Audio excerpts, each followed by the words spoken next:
এই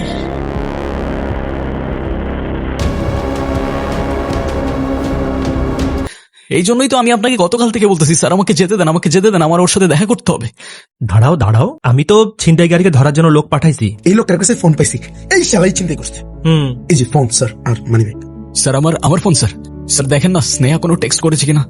এখানে তো স্নেহার নামে কোনো মেসেজ লিস্টই নাই। টেক্সট তো করার কথা স্যার, আমার মনে হয় ওরা ডিলিট করে দিয়েছে স্যার। ওই তুই ডিলিট করছিস না? হ্যাঁ দাঁড়াও দাঁড়াও দাঁড়াও, এখানে তো কল লিস্টে স্নেহার নাম আছে। আমি কল দিচ্ছি। হ্যাঁ স্নেহা। হ্যালো অনেক।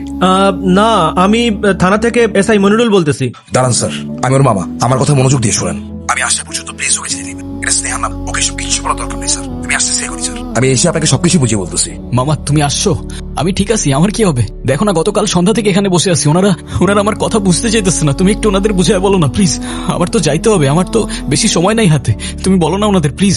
তুই বস, আমি ওনাদের সব বুঝাই বলতেছি। একটু দিকে আসবেন। ও এরকম মাঝে মাঝে হারায় যায় স্যার, বারবার এক একজনকে স্নেহার গল্প শোনায়। তাই আমি ইচ্ছে করে ওর ফোনে আমার নাম্বারটা স্নেহা নামে সেভ করে রাখি, যাতে হারিয়ে গেলে ওকে খুঁজে পাই। আমি কিছু বুঝতে পারছি না। তাহলে স্নেহা এখন কোথায়? সে এখন আর নেই। এতক্ষণ ধরে আমি যে স্নেহার গল্প শুনলাম সেগুলো? ওর গল্পের সবটাই সত্যি থাকে, শুধু শেষের অংশ বাদে। বরং আরো 3 বছর আগের চলে যাওয়ার 1 বছর পর স্নেহা ঠিকই ফিরে এসেছিল, কিন্তু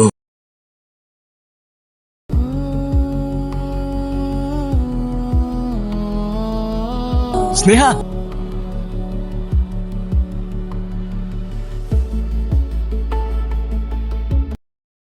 এই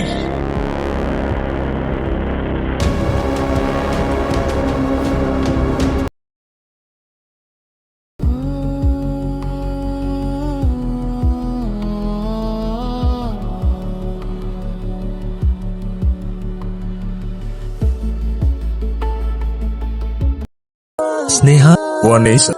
3 বছর আগে অ্যাক্সিডেন্টে মারা যায়। আর ওর মনে হয় প্রতি বছর এই দিনে ওই সময়টা স্নেহর সাথে দেখা করতে আসবে। অনেক এখনো ওর জন্য অপেক্ষা করে? জি স্যার, প্রতি বছর একদিন আগে এসে সেই জায়গাটায় বসে থাকে ও, যেন ওর আর দেরি না হয়, যেন স্নেহ অপেক্ষা করে চলে না যায়, যেন সেই ভুল আর না হয়। ওর কাছে সময়টা সেই বিকেলে আটকেছে।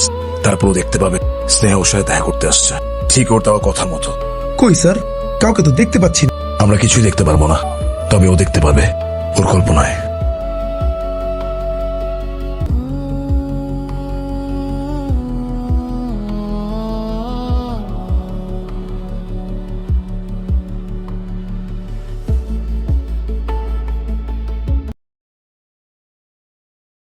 তুমি আসছো, আমি জানতাম তুমি আসবা। যখন বলেছি আসবো, আসতে তো হতো। আজকে এত আগে থেকে অপেক্ষা করছো যে? যেন আমার আর লেট না, যেন তোমার আমার জন্য আর অপেক্ষা করতে না হয়। সেদিন আমার আসতে অনেক দেরি হয়ে গেছিল না? বিশ্বাস করো, আমি ইচ্ছা করে লেট কর। আমি এমন সময় আমার বাইকটা নষ্ট হয়ে গেল। আমি এত চেষ্টা করলাম, দৌড়ানো শুরু করলাম, কিন্তু আমি আর তোমার পর্যন্ত পৌঁছাতে পারলাম। কান্না কইরো না প্লিজ। তুমি কেন চলে গেলা সেদিন? কেন চলে গেলা? তুমি আর একটু অপেক্ষা করতে জাস্ট। সেদিন অনেকক্ষণ অপেক্ষা করার পর মনে হয়েছিল হয়তো আমি পাগলামি করছি। এতদিন যোগাযোগ নেই, কথা নেই, হয়তো তুমি ভুলেই গিয়েছো সেদিনের সেই সময়ের কথা, কিংবা আমাকেই ভুলে গিয়ে। সেই একটা বছরের প্রত্যেকটা সেকেন্ড, প্রত্যেকটা মুহূর্ত গুনে গেছি। আর কি করে ভুলে যাবো তোমায় স্নেহ? You are the best thing that ever happened to me and I love you. আমি ভালোবাসি তোমায়, আর এই কথাটা আমার তোমাকে 1000 বার বলা উচিত ছিল। আমিও তোমাকে ভালোবাসি, অনেক ভালোবাসি। হয়তো আমি তোমাকে বোঝাতে পারবো, কিন্তু তুমি আমার জন্য এইভাবে অপেক্ষা করো না প্লিজ। আমি তোমার জন্য সারা জীবন অপেক্ষা করি। তুমি আমায় ছেড়ে যেও না প্লিজ। আমাকে মাফ করে দাও, আমার কখনো লেট হবে না, বিশ্বাস করো। তুমি বিশ্বাস কেন করছো না? তুমি একটাবার তো বিশ্বাস করো না, একটাবার বিশ্বাস করো তুমি আমার কথা প্লিজ। আমি কথা দিচ্ছি তোমাকে, আমার আর কখনো লেট হবে না প্লিজ। আমাকে আর ছেড়ে যেও না প্লিজ।